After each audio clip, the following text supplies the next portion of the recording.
Hey there, welcome back to Best of the Back Roads. I want to thank all of you who subscribe and leave comments on this channel. I love hearing about your bikes, your mods, and your adventures. Last week, LW asked if I was happy on my choice of a DRZ for the Colorado BDR. I answered the question, but it really made me think about my DRZ build and reflect on the trip a little more, so I prepared this video to give a little bit more in-depth response and present my bike and gear recommendations for a week-long back road trip. Let's get started.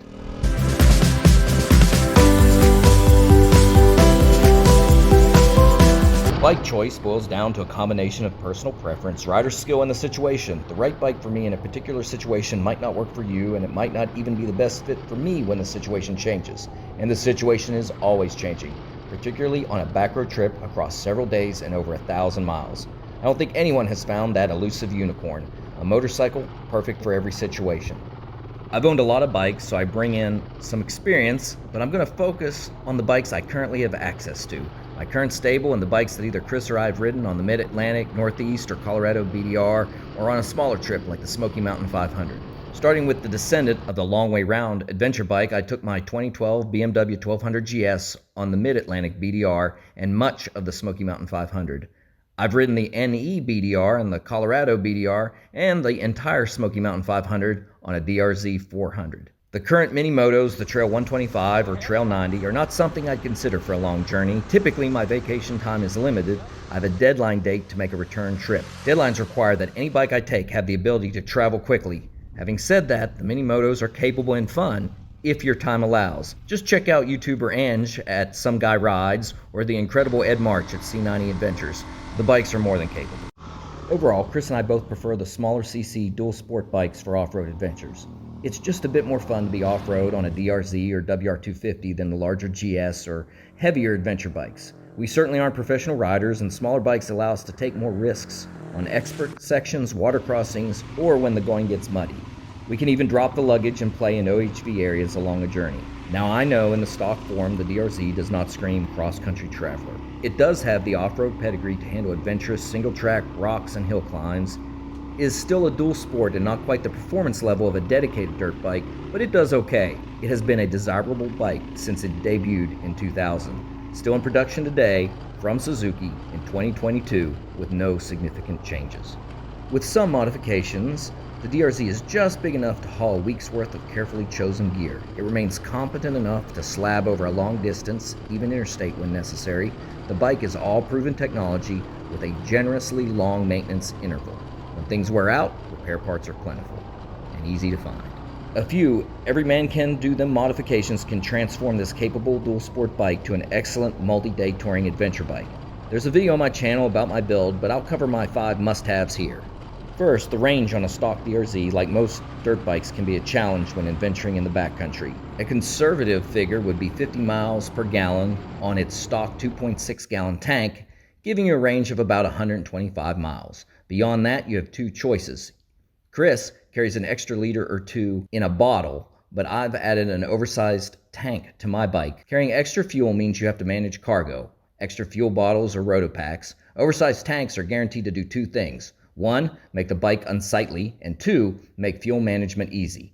Easy is why I opted for the 4-gallon IMZ tank for my DRZ. It's the clear version, so I've also added a low-tech fuel gauge. Now I'm in the 200+ mile range. The addition is only 4 bolts and a fuel line, and I can change it back to the stock tank, which vanity requires me to do when not on a long trip.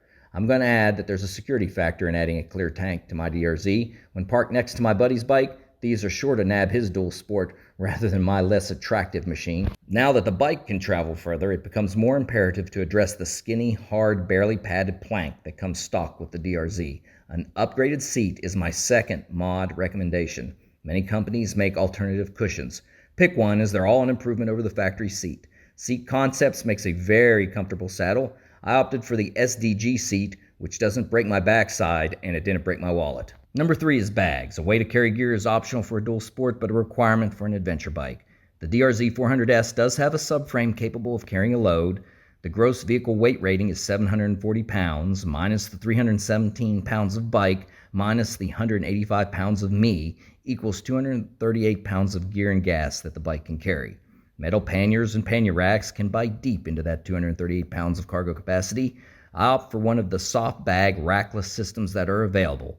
I find that about 40 liters plus a tank bag work for all my gear except a tent. A tent, I always put it in a dry bag and strap it to my very topmost bag.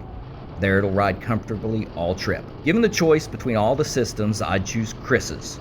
It's the best system I've seen used. He has the Moscow Moto Reckless 40 liter. It's awesome, but comes in at about $500, so very pricey. I've been using the OS-based system by Kriega, which runs about $150 less depending upon configuration, and it's very good.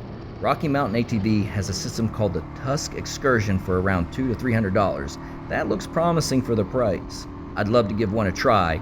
Rackless systems affix to your bike very, very easily.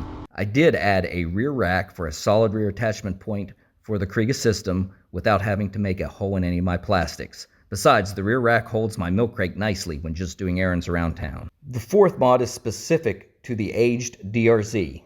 A robust power system is nice to have on any adventure. Almost everyone needs to power a phone, GPS, camp light, camera battery, etc.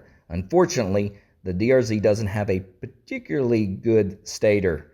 The stock component has a maximum output of about 200 watts and voltage delivered to the battery between 13.5 and 15 volts. I purchased my 2000 DRZ in 2019 and had a problem charging the battery. Not good when you're planning to use a motorcycle in remote locations. When testing the battery, it was the regulator rectifier, and it was only putting out about 11.5 volts to the battery. Energy was being lost somewhere in the wiring harness, or the stator was just plain bad. I ended up doing the free power mod, where basically you bypass the stock wiring harness, running positive and negative wires directly from the regulator rectifier to the battery. After doing that, I was charging at 14.6 volts, and that takes care of correcting the input. Output-wise, I'm still limited, but I've successfully added my Garmin XT and a USB port. These have manual switches, so I only turn them on as needed to preserve power. The same can be said for my auxiliary lighting mounted to my handguards. I monitor the battery voltage with the USB voltmeter. It's accurate enough to ensure I don't have a dead battery when I turn the bike off. So far, the system served me well. And finally, number 5, something I just added. If I could have done one thing differently for my Colorado BDR run, it would have been to add the JD jetting kit to the DRZ before I went to Colorado. The bike struggled at over 10,000 feet. Anytime I was headed into a pass, the bike lost a lot of horsepower. In fact, one pass, California Pass, I had to give up on. It was just too steep for the oxygen-starved engine to proceed. The DRZ didn't struggle on the MA BDR or the NE BDR where the mountain pops out at around 6,000 feet, but in Colorado, there were multiple passes of 11 to 12,000 feet. You don't see it on the video, but my biggest regret on that trip was not being able to push over those last few feet. As soon as I got back from the trip, I ordered a JD Jet Kit and added the 3x3 mod. I may have seen a slight power upgrade. I definitely can tell the throttle feels more responsive. More importantly, I know I'm capable of adjusting the jetting for high-altitude adventures. The DRZ was anemic at those very highest passes. Next mountain adventure, I have the ability to quickly rejet, which will make a huge difference in higher altitude performance. I've made other less essential modifications. I did add bar risers, foot pegs, adjustable levers, handlebars, and new grips to this old DRZ. All those mods were mainly a refresh on a bike that was nearly 2 decades old when I bought it. So to answer LW's question, and at the risk of sounding like a love letter to my DRZ, I'd travel 1,000 miles with her every time. This 22-year-old bike has handled the Smoky Mountain 500, the Northeast BDR, the Colorado BDR, the Cat, and portions of the TAT without a hiccup. The DRZ is my preferred ride for off-road distance adventures. It will be my primary choice until someone comes out with another sub-325-pound, 400cc or better motorcycle with fuel injection and high maintenance intervals for a price of under $9,000. Thanks again for the questions. I hope to see you out there. Until then, keep the rubber side down. Whatever he was planning, either way, and the only song. Oh, my rocket, shining at the moon. Watch him fly as the world spins faster and faster. You